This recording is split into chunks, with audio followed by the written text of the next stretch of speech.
आ आ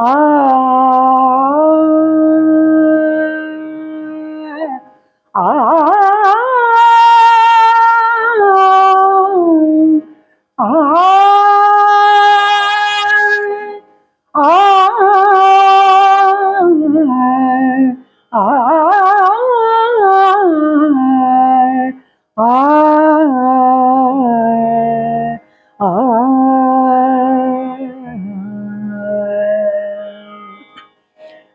हे गणपती गणेश, हे गणपती गणेश, प्रणव स्वरूप ओंकार, प्रणव स्वरूप ओंकार, प्रथम मान पूजनीय, प्रथम मान पूजनीय, हे गणपती गणेश, गणपती गणेश, हे गणपती आ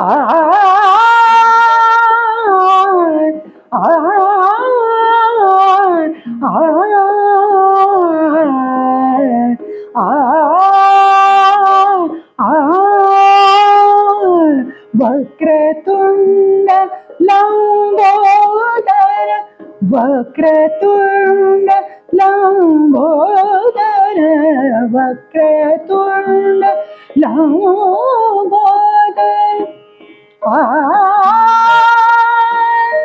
आ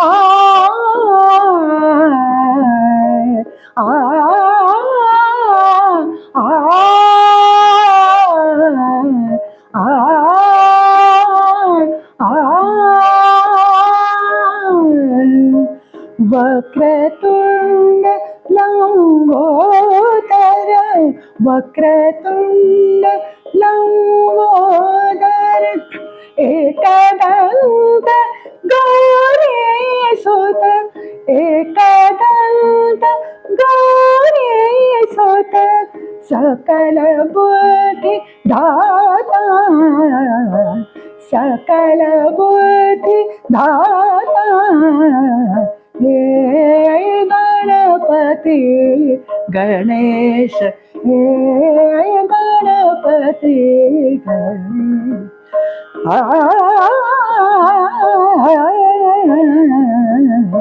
हे गणपती गणेश, हे गणपती गणेश, गणपती गणेश, गणपती गणेश.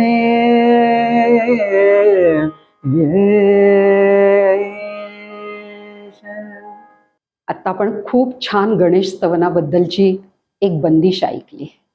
आज आपल्याकडे ज्या पाहुणे आलेले आहेत, खरंच कान अगदी तृप्त झाले त्यांची ही बंदिश ऐकून. त्यांनी महाराष्ट्रभर खूप कार्यक्रम केलेत, खूप गायनाचे कार्यक्रम केले. डिसेंबर 1996 मध्ये त्यांनी पुण्याचं जे आंतरराष्ट्रीय कीर्तीचं सवाई गंधर्वाचा जो महोत्सव आहे त्याच्यामध्ये पण त्यांना गायनाची संधी मिळाली आणि तिथे त्यांनी गायन केलं.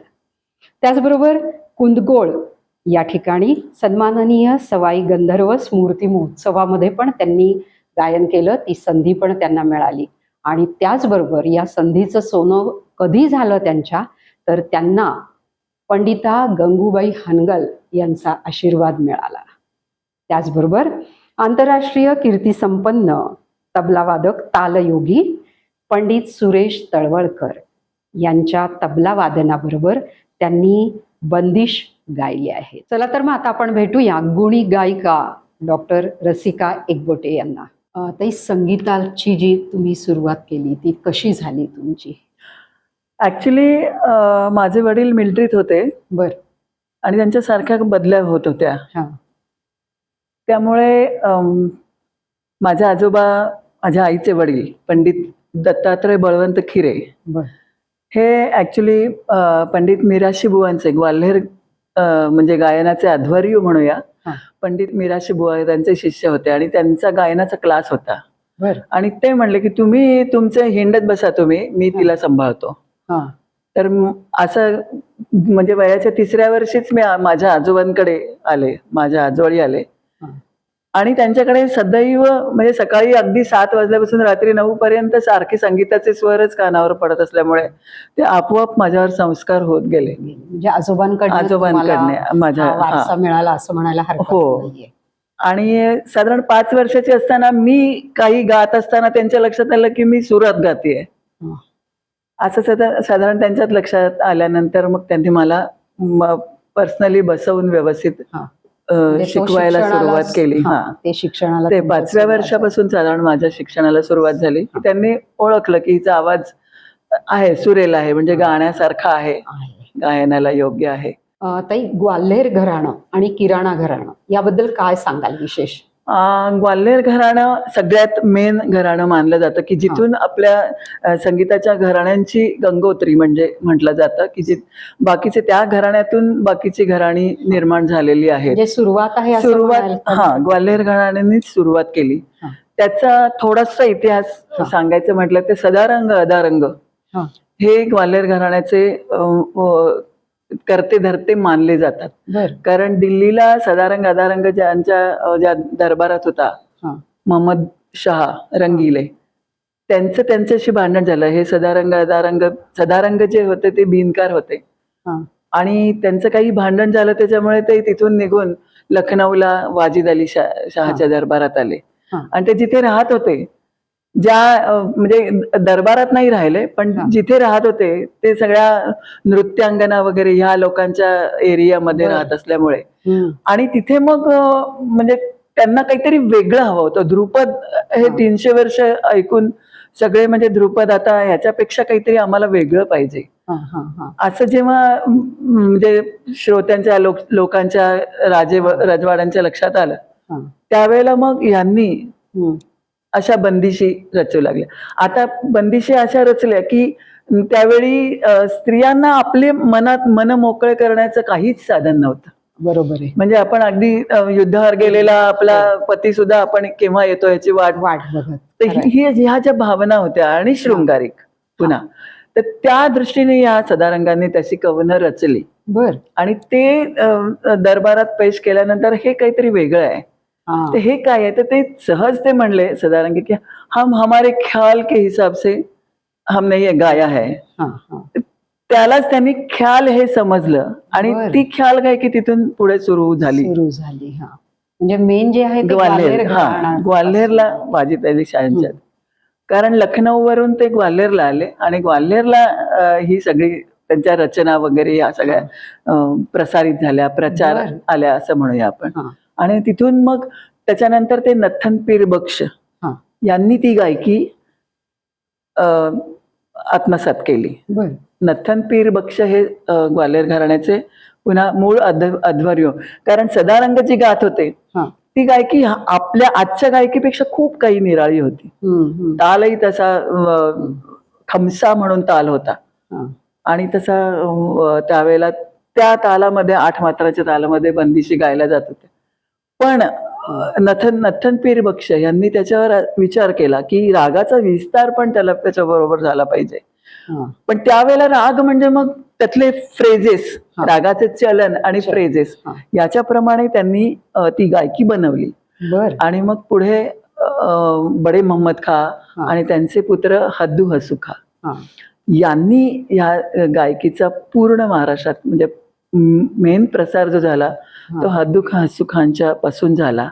आणि मग त्यांचे शिष्य बाळकृष्ण बुवा इचलकरंजीकर आणि पुढे त्यांचेच शिष्य मिराशी बुवा आणि मिराशी बुवांचे शिष्य माझे आजोबा. अच्छा, म्हणजे हा पूर्ण असा प्रवास ग्वाल्हेर गायकीचा आहे. त्या ग्वाल्हेर गायकीमध्ये तिलवाडा तालामध्ये ख्याल गायला जातो. ग्वाल्हेर गायकीचं हे वैशिष्ट्य आहे. आणि तिलवाडा तो ताल खूप संथ नाहीये, संथ पण आहे पण खूप संथ नाही जसं किराणामध्ये आहे. तर ही ग्वाल्हेर गायकी ही फ्रेजेस, चलन, रागाचे चलन आणि त्यातली नवीन नवीन फ्रेजेस त्यांनी उपज अंगाने बांधत असं हे ख्याल ग्वाल्हेरचा गायला जातो. ही ग्वाल्हेरची विशेषता झाली. हा. किराण्यामध्ये ही तंत अंगाची गायकी आहे. बंदे अली खान हे तंतवादक होते. त्यांच्यापासून म्हणजे त्यांचे चिरंजीव अब्दुल करीम खान साहेब तेही बिनकार होते. पण त्यांनी त्यातली गायकी अंग त्यातलं जे आपल्या गळ्यात, कारण अब्दुल करीम खान साहेबांचा आवाज फार पातळ आणि मुलायम होता, तर ती तंत अंगाची सगळी वैशिष्ट्ये त्यांनी आपल्या गायकीत आणली. आणि तिथून किराणावरून ते महाराष्ट्रात आले आणि त्यांनी किराणा गायकीचा प्रसार महाराष्ट्रात अब्दुल करीम खान साहेबांनी केला. म्हणजे सुरुवात जी झाली ती ग्वाल्हेर घराण्यापासून. मग त्याच्यानंतर की याच्यात काहीतरी वेगळं पाहिजे. कोणीही गायक, आता नथ्थू खा, नथ्थे खा किंवा नथ्थू खा, असं मला थोडस हे, त्यांनी आग्रा गायकी की जी तालबद्ध गायकी अगदी पूर्ण, त्याच्या तालाच्या हिशोबाने संपूर्ण बंदिशी आणि त्याचा विस्तार, रागाचा विस्तार हा केला जातो त्याच्यात. ग्वाल्हेर घराण्यामध्ये थोडीशी जलद गायकी आहे, चंचल गायकी आहे आणि डायरेक्ट रागाच्या बंदिशी. म्हणजे आता किराण्यात कसं पहिल्यांदा सा लावणार, ते सगळे स्वर डेव्हलप करत करत प्रत्येक स्वराचा, रागातल्या प्रत्येक स्वराला एस्टॅब्लिश करत तो आलाप करत जाणार, अशी ती गायकी किराणा गायकी आहे. पण ग्वाल्हेर गायकीमध्ये एकदम रागाची फ्रेज घेऊन सुरू करायचं. म्हणजे ह्याचं उत्तम उदाहरण म्हणजे आपल्याला पंडित डी.व्ही. पलुसकरांचं गाणं, की अगदी थोडक्यात त्यांनी, म्हणजे त्यांच्या सगळ्या रेकॉर्ड्स आपल्याला आज ऐकायला मिळतातच, पण थोडक्यात पण रागाचं सगळं जिस्ट जे आपण म्हणतो त्याच्यामध्ये घेतलं जातं, असा ग्वाल्हेर गायकी आहे. आणि किराणा गायकी खूप संथ आहे, की ज्याच्यामध्ये तंत अंगाने ते झाला सगळे स्लो पहिल्यांदा सुरुवात करून त्याची सगळी प्रत्येक स्वराला एस्टॅब्लिश करत करत त्याचा स्वर विस्तार करत ही गायकी पुढे जाते. तर त्याच्यामध्ये ख्याल गाताना खूप संथ आहे. ग्वाल्हेरमध्ये थोडीशी जलदता आहे. ताई मला सांगा आणि आमच्या प्रेक्षकांना पण, की शास्त्रीय संगीत आणि उपशास्त्रीय संगीत काय फरक आहे याच्यात? ऍक्च्युली शास्त्रीय संगीत हे रागांच्या नियमाला धरून आपल्याला गावं लागतं. हे मेन, की रागाची जी चलनं आहेत ती सांभाळून मगच त्याचा स्वर विस्तार करत करत आपल्याला तो राग फुलवावा लागतो. हे पहिल्यांदा शास्त्रीयचं. उपशास्त्रीय संगीतामध्ये भावाभिव्यक्ती जास्त आहे. आणि त्याला रागाचे नियम पाळणं आवश्यक नाहीये, रागाचे नियम पाळणं आवश्यक नाहीये. कारण उपशास्त्रीय गाताना बरेच राग त्याच्यात मिसळून सुद्धा गायले जातात. इवन विवादी स्वर सुद्धा एक सौंदर्य रूपात त्याच्यामध्ये उपशास्त्रीय संगीतात, म्हणजे त्याला रागाचं बंधन नाहीये. उपशास्त्रीयला रागाचं बंधन नाहीये. शास्त्रीय म्हणजे पूर्ण राग तुम्हाला अगदी रागाच्या बंधनातच, म्हणजे एखादा स्वर जरी दुसरा लागला तरी श्रोते लगेच रेस्टलेस होऊ शकतात, की अरे ह्या रागात हा स्वर घेतलाय, आम्ही कधी ऐकला नाही. काही नवीनतापूर्वक घेतात सुद्धा गायक, पण ते श्रोत्यांना तेवढं लगेच अपील होत नाही. लक्षात येतं तर अगदी दर्दी आहेत, तर ते रागाचे नियम पाळून आपल्याला त्याच्यामध्ये गावं लागतं. आणि उपशास्त्रीय संगीतामध्ये भावाभिव्यक्ती जास्त आहे, कारण त्या तशा संरचना, कारण हे सगळं आधी राजे राजवाड्यांच्या दरबारात त्यांच्या मनोरंजनासाठी जे गायलं जात होतं, मग त्याच्यात ह्या सगळ्या शृंगारिक बंदिशी वगैरे हे, त्याच्यामुळे त्यावेळेला हे उपशास्त्रीय ठुमरी, दादरा वगैरे हे त्याज्यच मानलं जात होतं. पण काही काळाने त्याला एक सुंदर स्वरूप देऊन, कारण त्याच्यामध्ये हातवारे वगैरे करून गायलेलं ते शास्त्रीय संगीताला मान्य नव्हतं.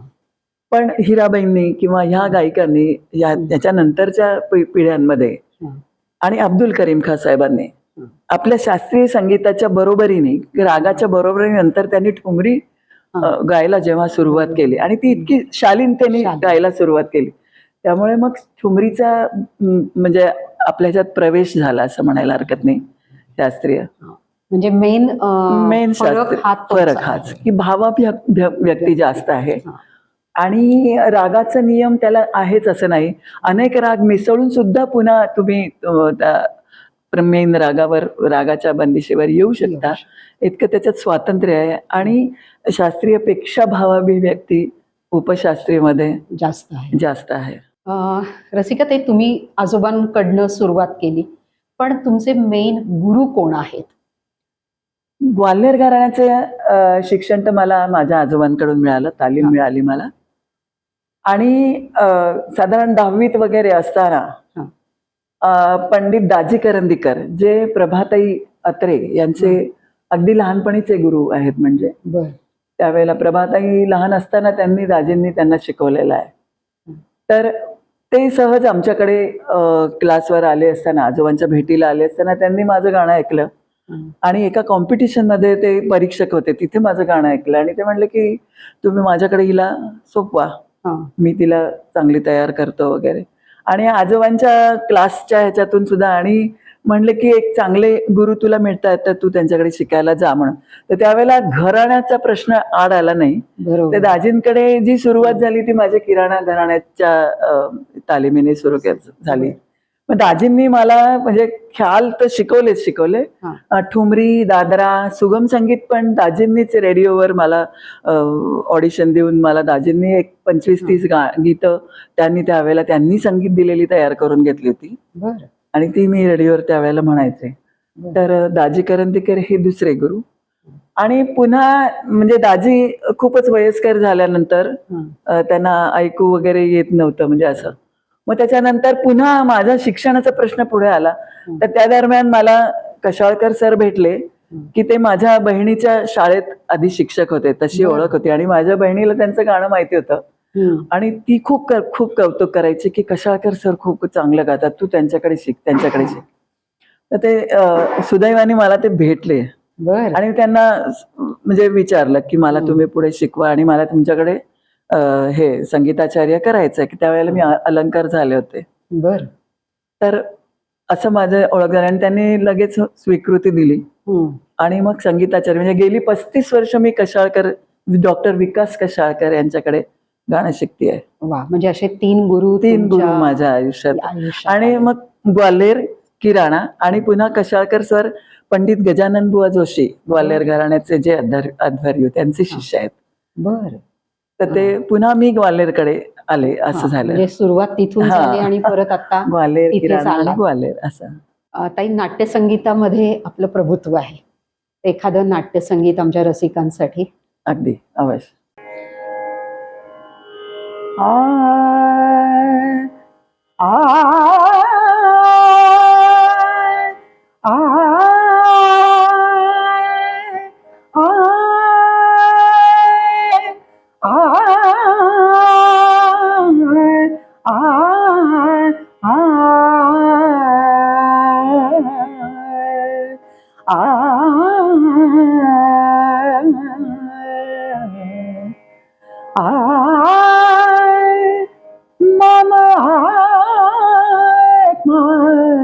गमला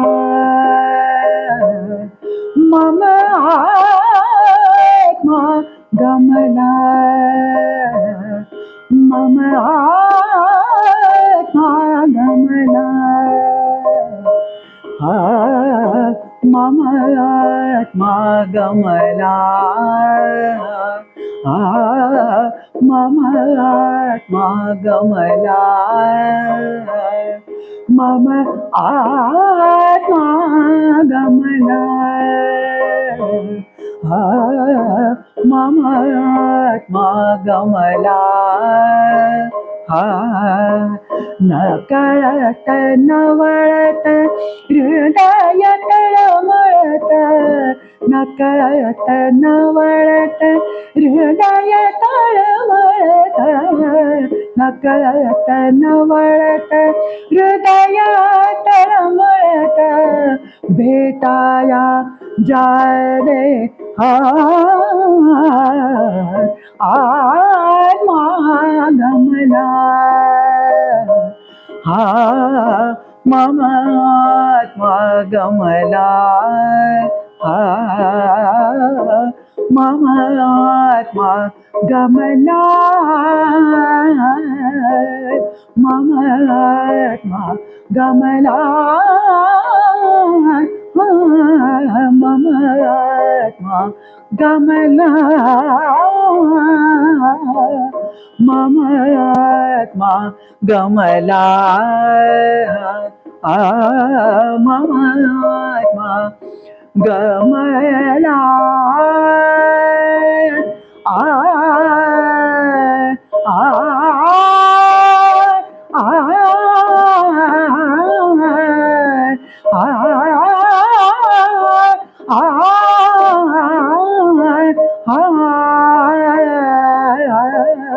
मम मम आत्मा गमला मम आत्मा गमला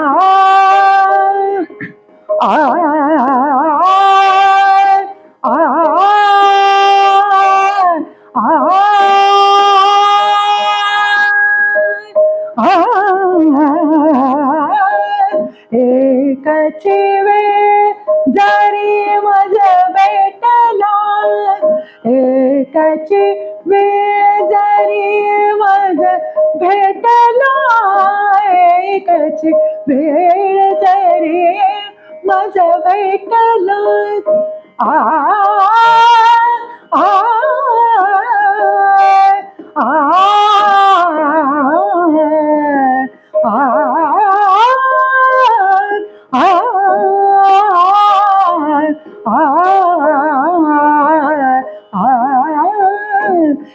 एकची वेळ जरी मज भेटला जीव कसा वश झाला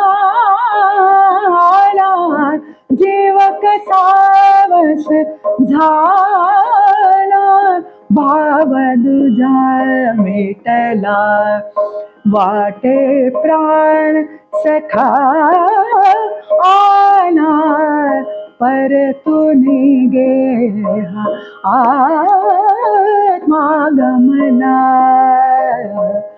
मम आत्मा गमला मम आत्मा गमला मम आत्मा गमला मम आत्मा गमला मम आत्मा गमला न कळत नवळत हृदय तळमळत भेटाया जा देहा आत्मा गमला मम आत्मा गमला मम आत्मा गमला आत्मा गमला आत्मा गमला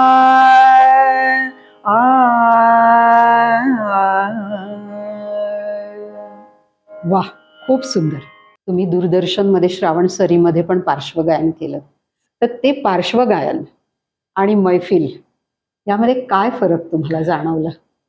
पार्श्वगायनामध्ये तुम्हाला एकतर जो सब्जेक्ट असेल त्या प्रसंगाचा तुम्ही बरोबर. ज्याच्यासाठी गाणार आहात तर त्याचं एक बंधन असतं, वेळेचं बंधन असतं, अगदी सेकंद गणिक वेळेचं बंधन असतं. म्हणजे तर तो एक आपल्याला पार्श्वगायनामध्ये तुम्ही मैफिलीमध्ये तुम्ही तुमचे राजे असता. तुम्ही स्वतः मैफिल तुमच्या मनाने तुमचा राग निवडलेला असतो, तुमच्या मनाने पूर्ण त्याला न्याय देणार असता. तर पार्श्वगायनात आपल्याला खूप लिमिटेशन्स येतात. श्रावण सरीमध्ये सुद्धा म्हणजे 2 बहिणींची कथा आहे ऍक्च्युली. दोघी बहिणी गायिकाच असतात अशी त्याची कथा आहे. तर मोठी बहीण जी गात असते तिच्यासाठी मी तो आलाप रागाचा आलाप, तर त्याला मला वेळेचं बंधन होतं. नंतर तुम्ही सकाळी म्हणजे सकाळच्या वेळेला तुम्ही त्याची प्रॅक्टिस करताय असं दाखवायचं होतं. आपण जरी दुपारी केव्हाही शूट केलं असलं तरी आपल्याला त्या वेळेचा आपल्याला भान ठेवावं लागतं. तर त्यानुसार तो राग निवडून मग त्यावेळेला मी ते आलाप काही गायले होते की मी ती रियाज करते मोठी बहीण. अच्छा. अशासाठी ह्या म्हणजे प्रसंगासाठी मी गायले होते. तर त्याला प्रसंगाचा एक तुम्हाला सब्जेक्ट तुम्हाला लक्षात असतो, घ्यायला लागलं हा, म्हणजे. त्याच्याच प्रमाणे तुम्हाला गावं लागतं. आणि वेळ वेळ पण वेळेचं बंधन. वेळेचं बंधन असतं. आणि मैफिलीमध्ये असं होतं की आपण आपले स्वतःचे राजे असतो, बरोबर. ते तर मी आधी सांगितलं. हं. आणि मैफिलीमध्ये तुम्हाला तत्काल तुम्ही श्रोत्यांशी कनेक्ट होता. हो, खरंय. ऍक्च्युली ही देवाणघेवाण असते. तुम्हाला श्रोत्यांकडून दाद जेव्हा मिळते तेव्हा तुम्हाला अजून आपल्याला गाण्याला उत्स्फूर्तता पण मिळते, मिळते. प्रोत्साहन मिळत असतं. बरोबर.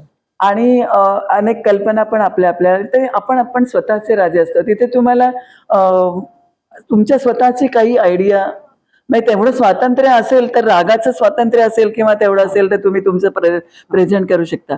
पण तुम्हाला काही एखादा वेगळा विषय सब्जेक्ट दिला असेल तर तुम्ही असं आपल्या मनाने काही करू शकत नाही. प्रेक्षकांची दाद पण नंतर नंतर रील झाल्यावर मिळते. आणि हे समोर देवाणघेवाण असते प्रेक्षकांचा. आणि ती खरंच खूप महत्वाची आहे. प्रेक्षकांची दाद मोठा फरक आहे. आता बऱ्याच स्पर्धांमध्ये तुम्ही भाग घेतलाय. हो.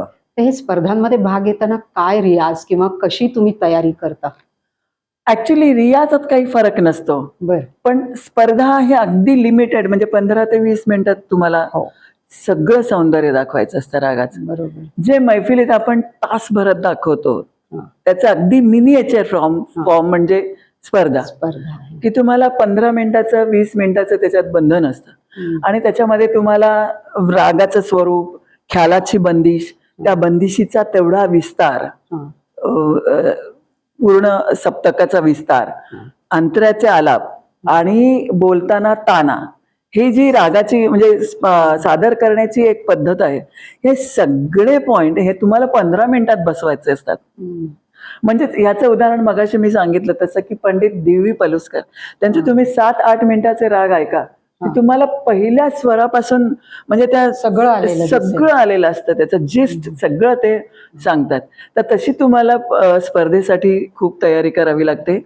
कारण असं होतं की 15 ची 16 मिनिटं झाली तरी तुम्ही स्पर्धेतून बाद होता. बरोबर. 15 ची 14 मिनिटं झाली तरी परीक्षकांना असं वाटू शकते की तुमच्याकडे मटेरियल कमी पडलं, कमी आहे का काय तुमच्याकडे, असं 12-13 मिनिटात. म्हणजे काही वेळेला घाबरून काही स्पर्धक असे सुद्धा म्हणजे संपवतात काही वेळेला स्पर्धा.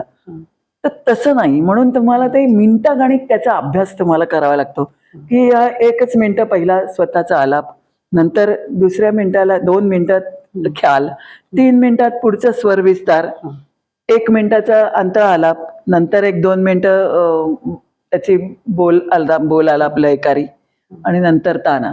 अशी त्याची म्हणजे तुम्हाला वेळेची विभागणी करून तशी प्रॅक्टिस करावी लागते. म्हणजे तुम्हाला जे तुम्ही तासभरात जे तुम्ही मैफिलीत दाखवतो ते 15 मिनिटात, आणि पुन्हा तुमच्या आवाजाचा म्हणजे त्याच्यावरचं प्रभुत्व जे आहे त्याच्याप्रमाणे इम्पॅक्ट पटकन पडू शकतो. की एखादा आलाप एक वेळ कमी पडला पण त्या स्पर्धकाचं गाणं जर तितकं इम्प्रेसिव्ह असेल तर तेही काम करून जातं. म्हणजे तर तुम्हाला तसा त्या ह्याच्याप्रमाणे रियाज करावा लागतो स्पर्धेसाठी. म्हणून ती स्पर्धा आहे. ताई, आम्हाला जरा तालयोगी पंडित सुरेश तळवलकर यांची एखादी बंदिश ऐकवाल? तालयोगी पंडित सुरेश तळवलकर हे पंडित गजानन बुवांबरोबर म्हणजे संगत करायचे आणि त्यांचा म्हणजे इतकं प्रभुत्व आहे की म्हणजे सहज कुठल्याही मात्रेपासून ते बोल तयार करून पुन्हा समेला लीलया येऊ शकतात अशी त्यांची, आणि सगळ्या तालांवर वादनाचं त्यांचं प्रभुत्व आहे असे पंडित तालयोगी पंडित सुरेश तळवलकर यांची माझी गाठ पडली. आणि त्यावेळेला त्यांची ही नवीन संकल्पना होती की तालाबरोबर नेहमी लेहरा वाजवला जातो, सारंगीवर किंवा हार्मोनियमवर हा लेहरा वाजवला जातो, तर त्याच्याऐवजी बंदिश आपण उपयोगात आणून बघू आणि त्याचा कसा आपल्याला म्हणजे ह्याच्यावर सोलो वादनावर काय आणखी आपल्याला परिणाम साधेल असं त्यांचा त्यावेळेला नवीन उपक्रम प्रयोग त्यांनी सुरू केला होता. आणि नुकतीच माझी त्यांची ओळख झाली तर ते म्हणले तू गाशील. तर मग त्यांच्याबरोबर मी बनारस, अलाहाबाद, हैदराबाद, मुंबई माणिकनगर अशा सगळ्या ठिकाणी मग त्यांनी मला घेऊन गेले होते. दिल्लीला CPC मध्ये पण आमचं ह्याचं शूटिंग झालेलं आहे, म्हणजे हा कार्यक्रम. ती एक बंदिश मला जी त्यांच्याबरोबर मी गात होते, ती ही गणपतीची बंदिश आहे. पहिली जी गणपतीची बंदिश मी गायले ती माझी स्वतःची होती, आणि ही आता सुरेशदादांनी त्यावेळेला स्वतः रचलेली, सुरेशदादांनी ही बंदिश दीपजयंती तालात आहे ऍक्च्युली, पण मी आता नुसती गुणगुणते.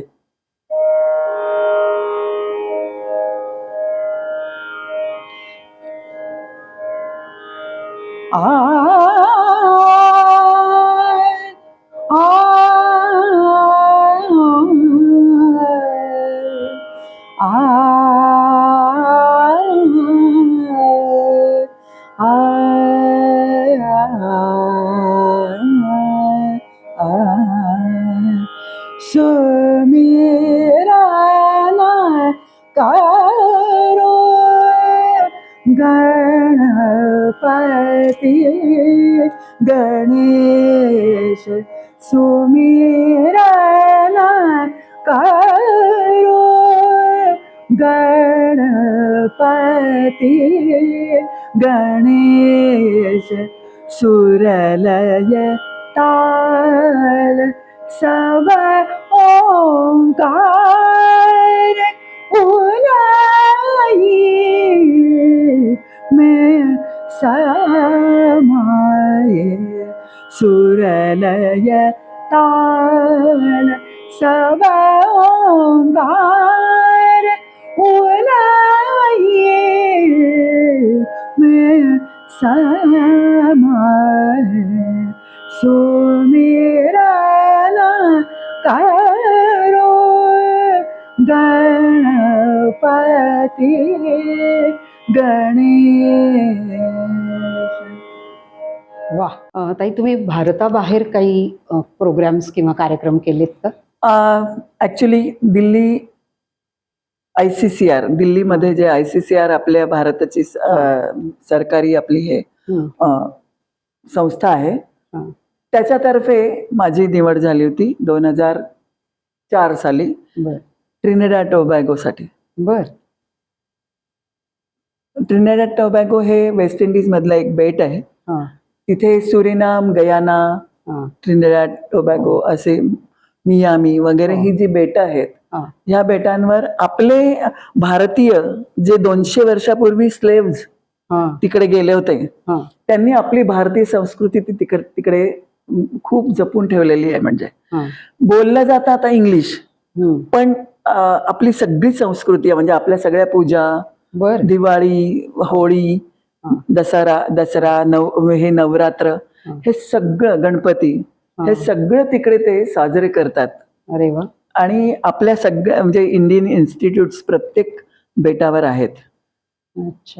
तर तिथे इंडियन इन्स्टिट्यूटमध्ये पर्कशन, वोकल म्युझिक आणि डान्स हे त्यावेळेला अवेलेबल होतं. त्याच्यानंतर त्यांनी तिथे हिंदी क्लासेस सुरू केले आणि योगा सुरू केले नंतर. पण मी वोकल टीचर कम परफॉर्मर, कारण म्हणजे परफॉर्मिंग पण तिथे सगळे कार्यक्रम पण आमचे पूर्ण देशामध्ये मंदिरांपण, कारण तिथे मोठी मोठी मंदिरं आहेत आणि मंदिरांमधूनच ते बहुतेक कार्यक्रम अरेंज करतात. तर शास्त्रीय संगीताचे त्यांना आवड पण आहे, ते व्यवस्थित ऐकतात पण खूप छान. तर माझे शास्त्रीय संगीताचे तिकडे ट्रिनिडॅडला खूप कार्यक्रम झाले. हाय कमिशन तर्फेही त्यांनी माझा कार्यक्रम केला होता.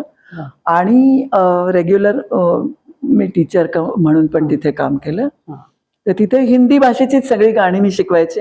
त्यांना इंग्लिश स्वर लिहून द्यावे लागायचे इंग्लिशमध्ये, पण इतकं पिकअप त्यांचं इतकं छान होतं. आणि इंडियन बेस्ड पीपल जास्त म्हणजे विद्यार्थी माझ्या इन्स्टिट्यूटमध्ये यायचे. तर त्यामुळे त्यांना हे इंडियन म्युझिक खूप आवडायचं. आणि ट्रिनिडॅडला अशी पद्धत आहे की इंडियन म्युझिकच ऐकलं जातं, बॉलिवूडचं. म्हणजे तिथे तुम्ही टॅक्सीमधून वगैरे सगळीकडे सुद्धा तुम्ही हिंदी गाणी, जी जुनी गाणी आहेत अक्षरशः, ती सगळी गाणी तुम्हाला आजही तिथे ऐकायला मिळतात. अरे वा, खूप छान. खूप छान. ताई, याच्या व्यतिरिक्त भारतामध्ये पण तुम्ही शिक्षक म्हणून म्युझिक? भारतामध्ये मी म्युझिक टीचरच होते. केंद्रीय विद्यालय संघटनांमध्ये मी जवळजवळ 28 वर्ष मी म्युझिक टीचर म्हणून काम केलेलं आहे. बर आणि NDA केंद्रीय विद्यालय NDA ला मी 20 वर्ष होते. बर त्याच्यानंतर हे मध्ये दिल्ली ICCRचं मला 2 वर्ष बाहेर मला संधी मिळाली. आणि त्याच्यानंतर त्याची म्हणजे मला बदली केली त्यांनी इटानगरला, बर अरुणाचल प्रदेशमध्ये. हा. तर तिथे मी 4 वर्ष म्युझिक टीचर म्हणून काम केलं. तिथे मी रिटायरमेंट घेतली आणि आता हे माझं गाण्याचे- स्वतःचं रियाज आणि इथेही पर्सनल शिकवणे आता मी घेते. आता तुम्ही जे हे क्लासेस घेता क्लासेस तर ते ऑनलाईन घेता की ऑफलाईन आहेत? ऍक्च्युली ऑफलाईन पण आहेत, पण आता मी जिथे राहते ते पुण्यापासून बरंच लांब आहे. हा. ज्या वेळेला मी पुण्यात होते कोथरूडला, त्यावेळेला माझ्याकडे विद्यार्थी शिकायला येत होते. हा. आणि कोथरूडला माझ्या गुरुजींचं घर आहे. तिथेही मी 5 वर्ष जवळजवळ सगळ्या म्हणजे युनिव्हर्सिटी, आपल्या ललित कला केंद्राचे विद्यार्थी, SNDTचे विद्यार्थी, MA चे विद्यार्थी, भारती विद्यापीठाचे विद्यार्थी, यांना सगळ्यांना मी शिकवलेलं आहे. माझ्याकडून MA चे विद्यार्थी बरेच पास झालेले आहेत. मग ऑनलाईन आता आहे आणि आता ऑनलाईन म्हणजे हे करोनाच्या ह्याच्यानंतर बरोबर. बरंच ऑनलाईन झालं हो, हो. की प्रत्येक जण घरी येऊ शकत नव्हता. हा. त्यामुळे हे ऑनलाईन आणि बाहेरचे देशातले, माझं आता अमेरिकेचं चालू आहे अरे ऑनलाईन. वा, आणि दार्जिलिंग वरून एक ट्युशन चालू आहे. अरे वा. आणि इथले आळंदी, म्हणजे आळंदीवरून सुद्धा इतक्या लांब येऊ शकत नाही, पण ती मुलगी आता संगीत अलंकार माझ्याकडून झाली. अरे आळंदीवरून पण तिने ऑनलाईनच केलं. म्हणजे आणि ऑनलाईन सुद्धा व्यवस्थित घेता येतं आपल्याला. म्हणजे आमच्या प्रेक्षकांपैकी जर कोणाला हो. करायचं असेल तर कारण ताई- त्याची थोडीशी जाण तुम्हाला असेल मध्यमापर्यंत, किंवा काही तुम्ही थोडस शिकला असाल तर ऑनलाईन पिकअप खूप छान साधारण होऊ कितव्या शकतं. वर्षापासून हे सुरू करावं? साधारण 6-7 वर्षापासून. एक तर त्यांना अक्षर वाचता यायला पाहिजेत बरोबर. आणि त्यांचा कल तिकडे पाहिजे. हा. तिसरे 3-4 वर्षाची मुलं जर तुम्ही समोर बसवली हा. तर ती खूप चंचल असतात. हो, खरं. ती एका ठिकाणी बसू बसत शकत नाही. हा. त्यांना मग तेवढं तुमचं म्हणजे पालकांचं अटेन्शन लागतं, किंवा पालकांकडून पण काहीतरी बॅकग्राऊंड लागते, बरोबर, खरं आहे. लहान वय असेल तर. लहान वय. पण 6-7 वर्षाचं मूल जर असेल हा. तर त्याचा एकतर लगाव आपण पाहायला पाहिजे. उगीच हा. जबरदस्ती त्याला करून कुठलीही कला येत नाही. पण मग ते कसं ओळखायचं की मग ते त्याचं लक्ष असतं. तुम्ही जर गाणी ऐकत असाल, म्हणजे तुमच्या घरी जर तसं गाणं ऐकण्याचं, शास्त्रीय संगीत ऐकण्याचं, आणि तो मुद्दाम त्याच्याकडे लक्ष वेधतोय, ते वातावरण, आपलं स्वतः. पोषक वातावरण, पोषक वातावरण त्याला. आणि क्लासला जाऊन सुद्धा म्हणजे तुम्ही हे प्रयोग करू शकता की तो तिथपर्यंत, मुलगा असो मुलगी असो, तिथे कितपत तो टीचरकडे लक्ष देऊन त्याच्यामध्ये आपल्याला सामील करून घेतोय स्वतःला. हे तुम्हाला आधी ऑब्झर्व करावं लागतं. एक तर त्याचा कल असेल तर तो छान शिकायला लागतो. तेवढे टीचर इंटरेस्टेड असतील की छान मुलांना त्यांच्या पद्धतीने शिकवणारे असतील तर मुलं इंटरेस्ट घेऊन शिकू शकतात. असं पण असतं. त्यांच्यात आवडही आणि त्याचा आवाज मुळात गाण्याचा पाहिजे. म्हणजे सारेगामा जरी शिकवलं तरी ते आपण रिपीट त्या स्वरात करता आलं पाहिजे त्यांना. पुन्हा अरे अरे सारे म्हण रे, सारे म्हण रे, असं आपल्याला म्हणजे त्याला जास्त कष्ट घ्यावे लागतात काही वेळेला. पण काही वेळेला मुलं त्याच्यात जर सुरेल तर लगेचच म्हणत असतील तर त्यांना शिकवायला काहीच हरकत नाही. म्हणजे 6-7 वर्षाचं मूल पाहिजे की त्याला सारेगम लिहून दिलं तर ते वाचून म्हणू शकतं. काही वेस्टर्न संगीत किंवा वेस्टर्न म्युझिक आणि आपलं भारतीय म्युझिक किंवा संगीत काय फरक आहे? आणि आजकाल आपण बघतो की परदेशी विद्यार्थी पण भारतीयकडे जास्त म्युझिककडे वळाले, तर कारण काय त्याचं? ऍक्च्युली वेस्टर्न संगीत हे कलेक्टिव्ह संगीत आहे जे हार्मनी या तत्वावर आधारलेलं आहे. आणि आपलं भारतीय संगीत हे मेलडी, एकल म्युझिक, एकल संगीत ह्या तत्वावर आधारलेलं आहे. की भारतीय संगीतात आपण एक एक स्वर लावत जातो, स्वतः एकटा गायक गात असतो. वेस्टर्न म्युझिक मध्ये पहिल्यांदा कॉर्ड सिस्टीम आहे की एक स्वर वाजत नाही, फक्त सा ग प किंवा असे जे कॉर्ड्स निर्माण करतात आणि त्या कॉर्ड्सच्या आधारे गायलं जातं. पहिल्यांदा तर ते कलेक्टिव्हच गायलं जायचं की सगळी मिळून गाणं गात असत, ग्रुपनी गाणं गात असत. आता ते सिंगल गातात, पण तरी त्यांचा एक रिदम ठरलेला असतो आणि त्या कॉर्ड सिस्टीमनीच गातात. त्याचं जे म्युझिक मागे चालू असतं ते कॉर्ड सिस्टीमने चालू असतं. म्हणजे ते कलेक्टिव्ह म्युझिक आहे. बरोबर. आणि आपलं भारतीय हे मेलडी या तत्वावर आधारलेलं आहे. त्यातूनही आपल्याकडे जसं आपल्या भारतावर जेव्हा इंग्रजांचं राज्य आलं त्यावेळेला आपल्याला कळलं, कारण त्याच्या अगोदर कोणी भारतीय फारसे कुठल्या फॉरेनला वगैरे कोणी जात नव्हते. तर त्यांचंही काही म्युझिक आहे हे आपल्याला माहिती पडलं भारतीयांना. आणि म्हणजे ते आपल्यात मिसळायला लागलेच. बॉलिवूडमध्ये आपण आज बघतो त्याचा खूप इम्पॅक्ट आहे असा. पण त्यावेळेला भारतीय संगीतातला जो गोडवा आहे तोही बॉलिवूडच्या गाण्यांमध्ये आपल्याला आणि ते त्यांना आवडायला लागलं. आणि त्यावेळेला ऍक्च्युली आपलं संगीताचं महत्व किंवा त्यातलं जे सौंदर्य आहे हे समजावून सांगण्याची म्हणजे त्यावेळेला आपल्या इतर म्हणजे मागच्या पिढीच्या गुरुजनांना म्हणते मी की तेवढं त्यांना मिळालं नाही समजावून सांगायला भारतीय संगीताचं जे काय सौंदर्य आहे आणि महत्व आहे. त्यामुळे इतर आपण बघतो की इतर संपूर्ण जगात आधी वेस्टर्न म्युझिकचं जास्त इम्पॅक्ट होता त्याच्यावर. पण जसं जसं आपले भारतीय तिथे जाऊन आता हे जर संगीत प्रेझेंट करायला लागले तसं तसं त्यांना ह्यातला म्हणजे मायक्रो लेवलला आपलं म्युझिक जातं हे त्यांना समजलं. कुठलंही त्यांचं स्टँडर्डायझेशन आहे स्वरांचं, जे वेस्टर्न म्युझिक मध्ये स्वरांचं स्टँडर्डायझेशन आहे जे आपल्याकडे नव्हतं. म्हणजे आपण असं म्हणतो की जो मेघमल्हार गायल्यावर जो पाऊस पडायचा वगैरे, हे मायक्रो हे जे त्यातलं स्वरांचं जे मायक्रो लेवलला जे महत्व आहे तर ते जसं जसं आता आपले इंडियन जसे बाहेरच्या देशात जाऊन हे आपली कला प्रेझेंट करायला लागली तेव्हा त्यातलं सौंदर्य त्यातलं बारकावे हे त्यांना समजायला लागले आणि ते त्याच्याकडे आकर्षित झाले.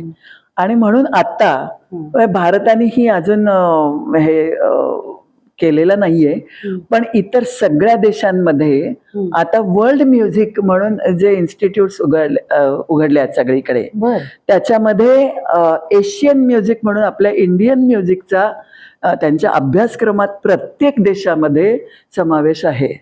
हाच तर गोडवा आहे आपल्या संगीताचा. आणि म्हणजे त्याचं की मायक्रो लेवलला जातं आपलं संगीत, आपलं असं कुठेही नाहीये.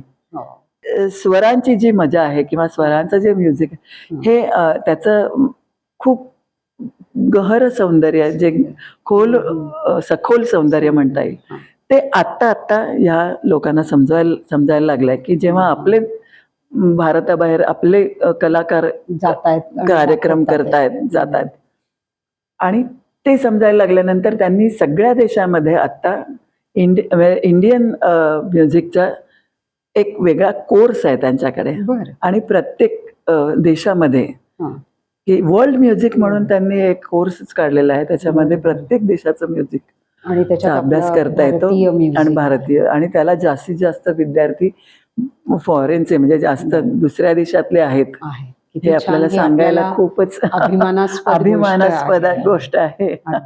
काही शास्त्रीय संगीत याच्यामध्ये काही जे शब्द असतात त्याची सदैव फेक होत असते. म्हणजे एखादा राग किंवा काही म्हणताना तर ती जी शब्द फेक आहे त्याचा आणि आपल्या हृदयाचा काय संबंध आहे? निश्चितच संबंध आहे. मुळात संगीताचाच आपल्या शरीराशीच संबंध आहे आणि तो हृदयाशी पण. नाभीच्या खाली जे ब्रह्मग्रंथी जे आहे तिथून आपलं म्हणजे आपण जे स्वर म्हणतो तो तिथून निर्माण होतो. पण तो केव्हा होतो? आपल्या मनाने जेव्हा त्याला आदेश, कारण असं उठसूट आपण एकदम गाणं म्हटलं तर म्हणत नाही. आपल्याला जेव्हा मनाने वाटतं तेव्हा आपण उत्स्फूर्तपणे ते हे तर नक्की त्याचा हृदयाशी तर संबंध आहेच आहे. तो इथे हृदयापाशी आल्यानंतर तो स्वर इतका सुंदर व्यवस्थित गळ्यातून सूर बाहेर पडतो. याच्यापेक्षा तो ब्रह्मग्रंथीतून सूर आधी निर्माण होतो आणि तो आपल्या कंठाद्वारे बाहेर पडतो हे आणि तो हृदयापाशी म्हणजे हृदयाशी त्याचा नक्कीच संबंध आहे. त्याच्यानंतर बंदिशीमध्ये हे शब्द वारंवार घेतले जातात. तर ते शब्द एकतर त्याचा स्वर विस्तारामध्ये नुसतं स्वरांचा आकार आ करत राहिलं तर ते प्रथित यश गायक गाऊही शकतात.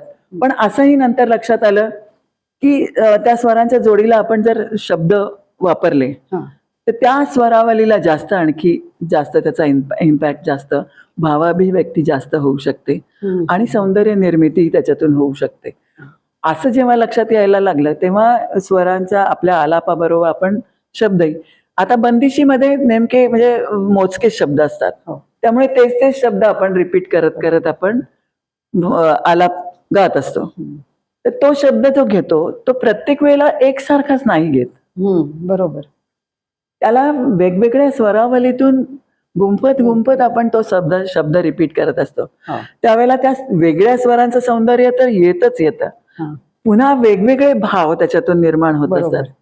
जसं आपण अगदी कथेत जसं सांगतो, अगं ये ना ग, आपण एखाद्या म्हणजे मुलाला बोलवत असतो, अरे ये रे, अरे ये रे सोना, हे जे आपण हे जे करत असतो तर हे निश्चितच आपल्या मनावर हृदयावर परिणाम करतं. म्हणजे ह्याच्यातून प्रत्येक वेळेला सौंदर्य वृद्धी तर होतच असते, भावाभिव्यक्ती होत असते आणि त्या स्वरांचा वेगवेगळ्या स्वरांच्या स्वरावलीमुळे जो आनंद मिळतो तो पुन्हा श्रोत्यांचा वेगळाच असतो. बरोबर आहे. अशा हृदयाशी हा जवळचा संबंध आहे. आणि त्याच्यातून मंत्र, आता मंत्र हे पूर्वीच आपण जर काय की तो मंत्र तसाच ब्रह्मग्रंथीपासूनच स्वर निर्माण करून त्याच स्वरात वारंवार रिपीट केल्यानंतर तो आपल्या हृदयावर. अजून एक सांगायचं म्हणजे की हृदयाचे ठोके आपण 1 मिनिटाला साधारणपणे 64 हे मोजले जातात. तर हे 64 ठोके जर तुम्ही त्या लईप्रमाणे जर तुमचा ताल असेल किंवा ताल वादक सुद्धा साधारणपणे त्या लईत आपले ताल पेश करत असतात, म्हणजे तर तसा जर तुम्हाला 64 ठोके असा जर लईचा तुमचा त्या गाण्याशी संबंध असेल आणि ह्याचा, तर नक्की त्याचा हृदयावर परिणाम खूप सुंदर होतो. म्हणजे तालवादक किंवा आपले साईड रिदमिक जे असतात, टाळ मंजिरा वाजवणारे हे 99 वर्ष जगतात, 90 वर्ष जगतात, कारण त्याचा हृदयाशी संबंध. ह्या 64 ठोक्यांप्रमाणे जर तुम्ही त्याचा अभ्यास केला किंवा त्या लईला अनुरूप जर तुम्ही गात असाल, त्याचा अभ्यास असेल किंवा पुनरावृत्ती होत असेल, त्याचं तुम्ही सादरीकरण करत असाल, तर त्याचा नक्की परिणाम श्रोत्यांच्याही होतो आणि आपल्यावर हृदयावर पण होतोच. म्हणजे हे हृदयावर तर होतोच, पण काही आजारांवर पण ही नक्की आजारांवर पण ही म्युझिक थेरपी. आता म्हणजे याचं पण असं उदाहरण सांगू शकेन की ज्या वेळेला जर्मनीचं युद्ध झालं होतं पहिल्यांदी 1800च्या पूर्वी, आता त्याचं हे नाही माहिती, पहिलं युद्ध जेव्हा झालं त्यावेळेला जे जखमी झाले सैनिक तर ते हॉस्पिटलमध्ये ऍडमिट करतच होते, पण बाहेरही म्हणजे इतके सैनिक होते की बाहेरच्या बाजूलाही त्यांना पुन्हा ऍडमिट करून ट्रीटमेंट देत होते असं. तर ती जी ट्रीटमेंट देत असताना आतमध्ये सगळ्यांची ट्रीटमेंट चालू होते, बाहेर नुसते झोपलेले किंवा बसलेले हे जे सैनिक होते त्यांना काय करायचं दिवसभर, ते त्यांना म्युझिक ऐकूया म्हणून त्यांना त्यावेळेला म्युझिक ऐकवलं गेलं. आणि त्यांच्या ऑब्झर्वेशन मध्ये असं लक्षात आलं की ज्यांना म्युझिक ऐकवलं ते जास्ती लवकर रिकवर झालेले. म्हणजे म्युझिक थेरपी. आणि आता तर म्युझिक थेरपीचे सगळ्या म्हणजे पूर्ण विश्वामध्ये आता म्युझिक थेरपीचे क्लासेसही आहेत, त्याचे म्हणजे वेगवेगळे इन्स्टिट्यूट्स आहेत. आणि मी म्हैसूरला मी स्वतः अनुभवलेलं आहे, जे गणपती स्वामी म्हैसूरला त्यांचा खूप मोठा मठ आहे, तिथे त्यांचा एक मोठा सेक्शन आहे असा की तिथे त्याप्रमाणे तुमच्या सीट्स तशाही बनवलेल्या आहेत आणि अशी सगळी व्यवस्था आहे की तो पर्टिक्युलर राग पर्टिक्युलर आजारासाठी, तर तो आजाराचं ते बटन तुम्हाला काय होत असेल तसं ते दाबलं आणि तो पर्टिक्युलर राग तुम्हाला त्याच्यात देतात ते. तर त्या रागाचं बटन दाबलं की तो राग तुम्ही ऐकू शकता तिथे व्यवस्थित 1-2 तास.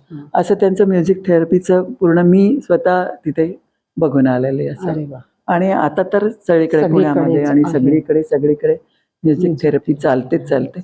इवन गर्भावर सुद्धा ह्याचे परिणाम, म्हणजे माझी एक मैत्रीण आहे, ती बाणेरच्या एका हॉस्पिटलमध्ये जाऊन हे करते की तिथे गरोदर बायका ज्या येतात चेकिंगसाठी वगैरे, तर त्यांना जमा करून असं स्वतः गाणं काही बंदिशी त्यांच्या समोर सादर करते, त्यांना म्हणायला लावते, काही श्लोक मंत्र त्यांना म्हणायला लावते. तर ते श्लोक मंत्र त्या घरी तर म्हणतातच, पण असं लक्षात आलं की ते बाळंतीण झाल्यानंतर तोच मंत्र म्हणत असताना ते बाळ एकदम थांबून त्याच्याकडे बघतं, तिच्या आईकडे बघतं की अरे हा कुठेतरी आपल्याला कनेक्टेड आहे. तर असे गर्भावर सुद्धा संगीताचे हा गर्भसंस्काराचा भाग. शिवाय माझ्या गुरुजींबरोबर आम्ही कॅन्सर पेशंट्सवर पण हा उपयोग केलेला म्हणजे होतो की आम्ही असं मैफिल अरेंज करायचो आणि तिथे बहुतेक ब्रेस्ट कॅन्सरच्या महिला, त्यांच्यासाठी आम्ही हा सेशन ठेवला होता. तर त्यांना असे पेशंट्स बोलवायचे आणि तिथे त्यांना आधी आम्ही कार्यक्रम सुरू करायच्या अगोदर त्यांच्या सगळ्यांचं ब्लड प्रेशर चेक करायचो. आणि ते सगळं नोंद करून ठेवायचं आणि कार्यक्रम पूर्ण ऐकल्यानंतर त्यांचं ब्लड प्रेशर पुन्हा चेक करायचं. आणि आता त्याच्यामध्ये खूप मोठा फरक जाणवला. तर असे म्हणजे प्रयोग पण आम्ही केलेले आहेत आणि ह्याचा नक्की परिणाम होतो. खूप छान. म्युझिक थेरपीचा हे पाहिजे.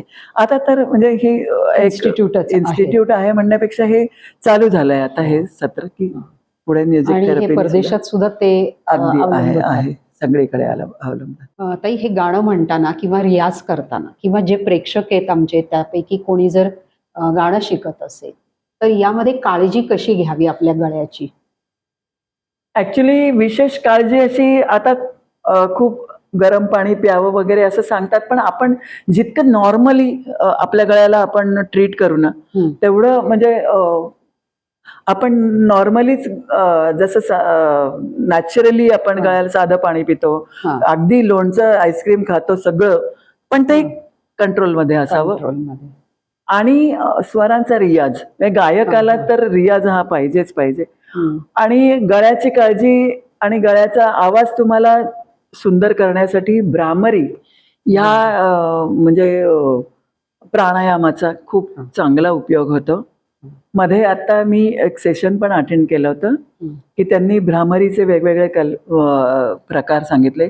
त्यातून हा जो साधा सुद्धा की तुम्ही जाता येता चालता बोलता हा भ्रामरीचा हे करू शकता, तर तो खूप तुम्हाला तुमच्या गळ्यासाठी उपयोगी पडतो. त्याच्यापेक्षा जास्त काळजी मी पण कधी नाही घेतलेली, कारण मी नॅचरली कारण कुठल्याही प्रदेशात गायकाला जावं लागतं, त्या प्रदेशातल्या वातावरणाशी गायकाला मिळवून घ्यावं लागतं. त्यामुळे नॉर्मली आपल्याला नॅचरली जी सवय असते त्या सवयीप्रमाणेच आपल्याला आपल्या गळ्याला ट्रीट करावं. रियाज हा तर महत्वाचा आहेच आणि भ्रामरी या प्राणायामाने खूप फायदा होतो गळ्याला. रसिकाताई, तुम्ही इथे आलात आणि आमच्या माझं व्यासपीठला खूप छान मुलाखत दिली. आमच्या माझं व्यासपीठकडून तुम्हाला ही एक छोटीशी भेट. आणि आज तुमच्या कार्यक्रमाची आपण सांगता तुमच्या ठुमरीनी करूया आमच्या प्रेक्षकांसाठी. नक्कीच.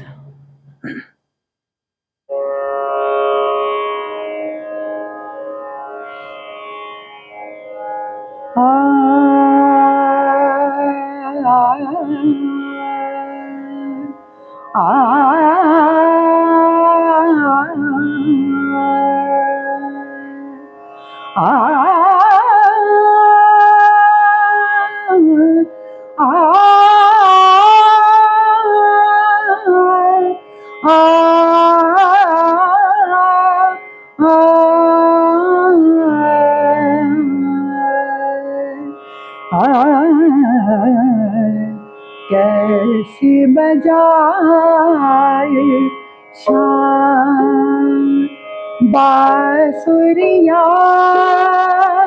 आरी, कैसी बजाए शान बांसुरिया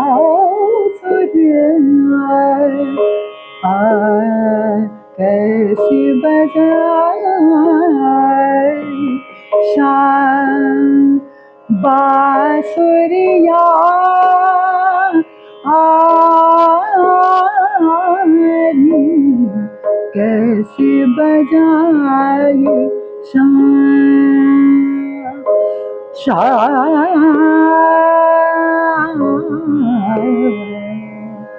शाम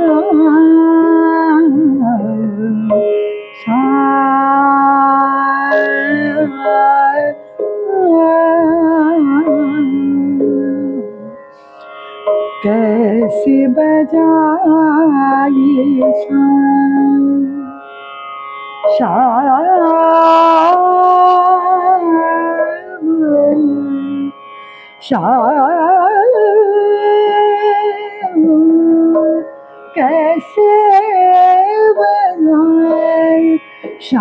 बजाए शाम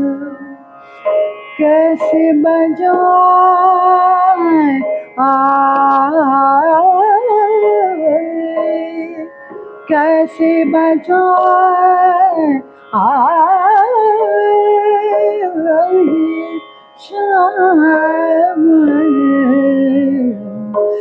कैसे बजाए शाम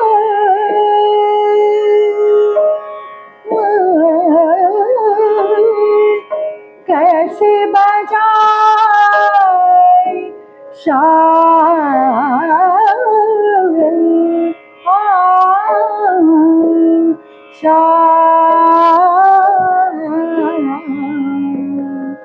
कैसे बजाए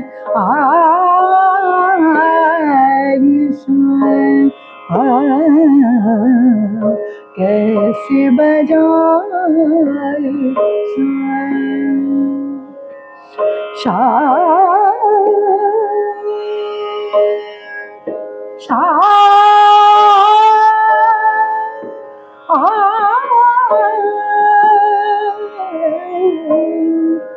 कैसे बजाए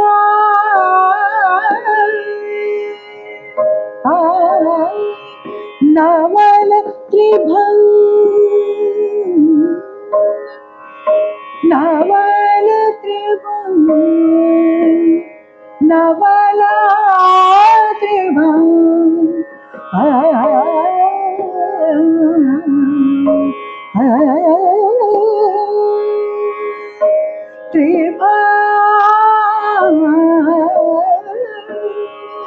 नवल त्रिभंग नवल त्रिभंग